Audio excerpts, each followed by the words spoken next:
Yeah, 7 weeks until the marathon.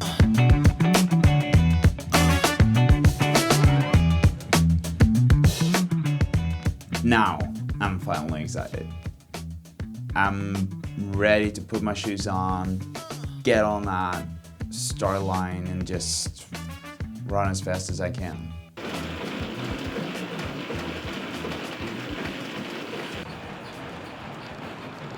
Just finished one of those hard workouts. I can tell you some more about that later, but while I'm getting myself some food, I thought that it would be nice to kind of share with you guys a little bit of what has been going on lately.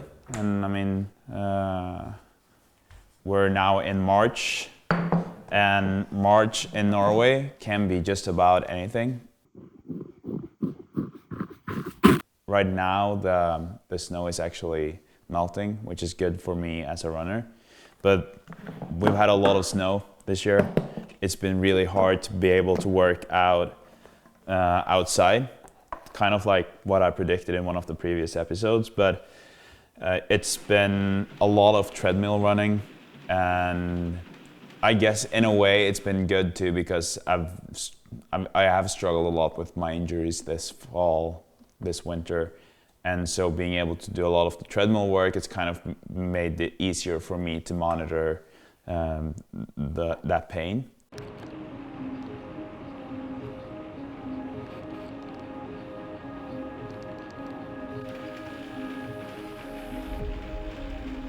The preparations, well, that's a good question. I have not had the best preparations. When I started, like after the first marathon, the qualifying marathon, I was like, I'm gonna do a 2:35 at Boston, but also the beginning of something much bigger, because now I have new goals.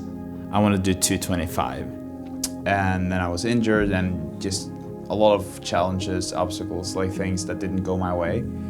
And then after I was like, this fall, I was like, now I'm finally back, my knee is good, and then I started feeling it in my calves, and it's just been one problem after the other.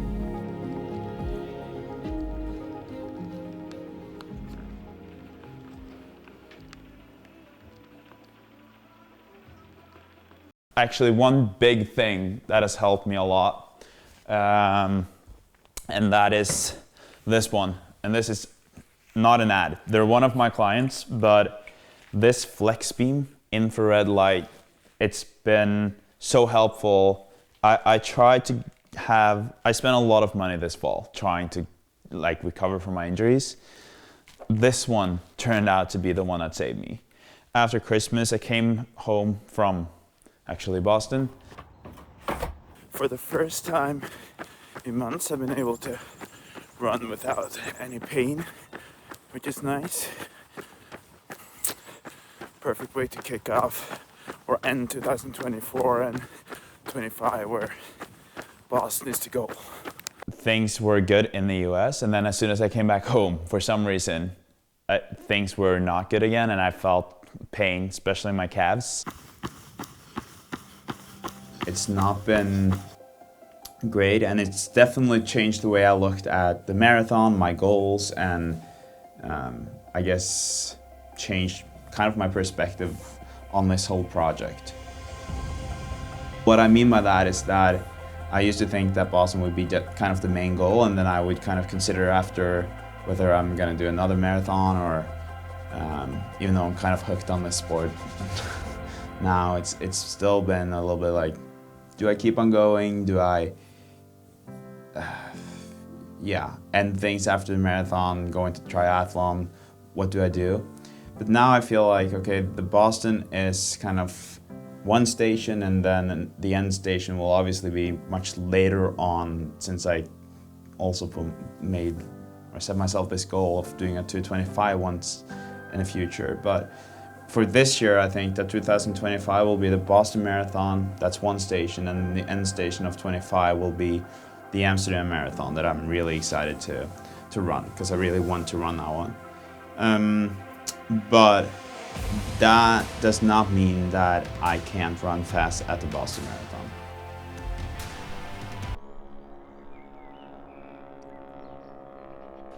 I started using this a couple of times a day, and it's just a game changer. So how it works is that you put this on a program that is like default.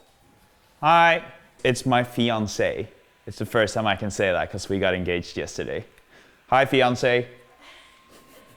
Congratulations. Yeah, so this works in a way where you just put this on for like 20 minutes, and it's just been a game changer.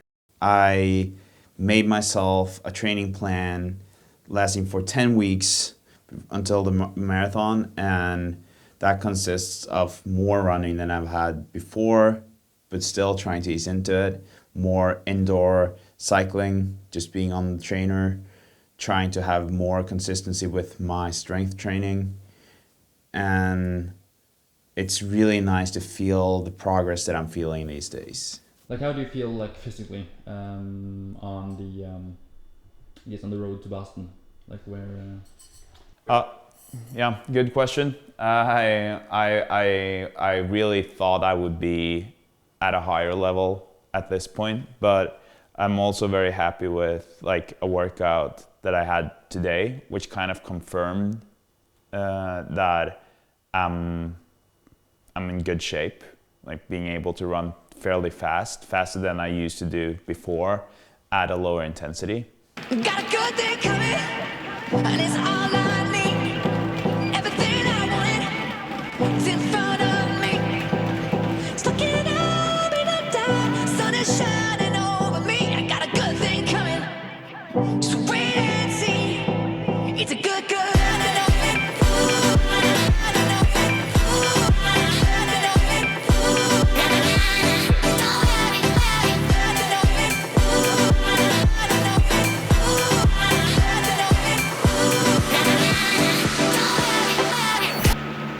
I've had workouts now on a treadmill where I do 10 times 1,000 meters and I feel great.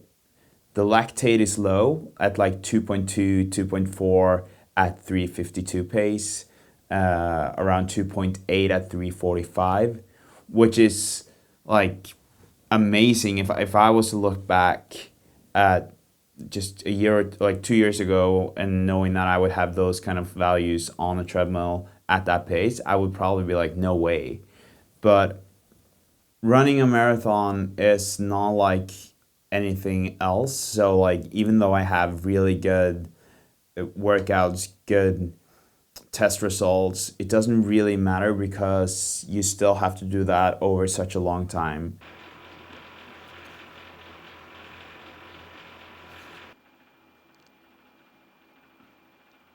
Right now, I feel like the only thing that I'm really missing is getting those long runs in. I've had a few of them, but like getting more of them and also being able to do longer runs at a bit of a higher intensity, which is definitely the plan to have more of going forward, actually having one next week. So, you know, it's not as good as I hope, but also not really bad. Yeah. And how will you like get back on track? I guess. I think it's all about being consistent, being able to show up every day, as they say, and put the work in. If I do that, then I think it will be good.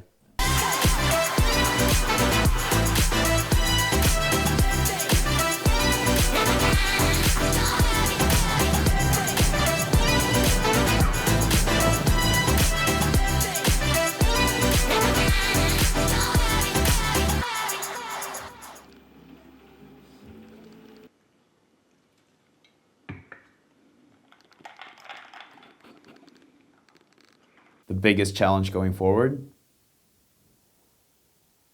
Balancing work and training. That's hard, dude. Work's been crazy lately. Obviously great for business, but it's also been a bit harder to just balance all of those things. I think like one of the most important things would be to just say no or to just prioritize my training. And I have been really good at that so far this year. It's been like, sorry, I can't have a meeting at 4 because I'm busy. And I don't feel like I have to say that the reason I'm busy is my workouts, but it's just still that is why I'm busy, because I have 2 hours on my trainer or 2 hours on the treadmill.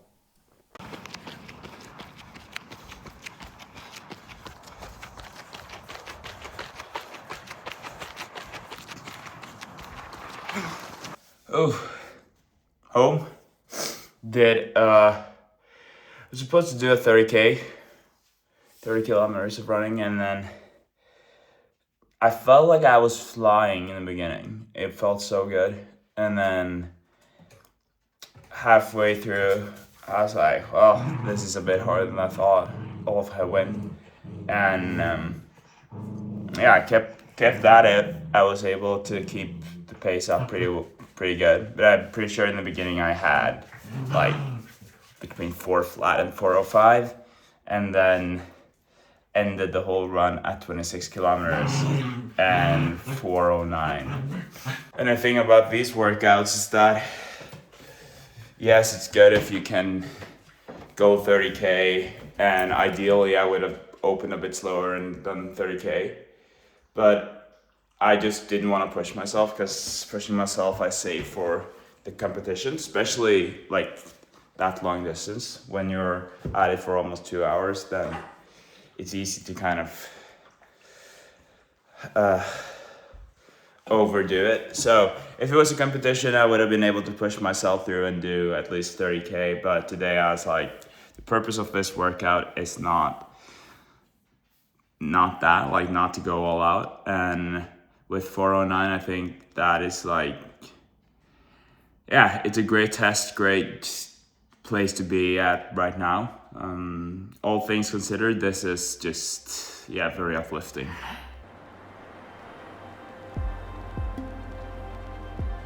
The coolest thing about Boston, an example is last weekend I went to London to pick up the ring for my girlfriend, who's now my fiance because of the ring. And the girl who helped me out at the jeweler, she was from Boston, and she was like amazed by the fact that I qualified, and she told me how big of a deal it was. And just like hearing from people, reading about it, seeing people talking about how big of a deal it actually is to qualify for Boston and running it, that is just huge. And as a former athlete, I think that being able to compete in one of the biggest events of like the world when it comes to sports, that's just a really big deal. Just so proud. And I think that is like why I'm doing this. Just so proud. It makes me proud, and nothing can compare to that feeling of reaching my athletic goals. I do have a filmmaking and photography business, and it's really cool to see how that is growing, but nothing can compare to the progress that I feel as an athlete. It's just something else.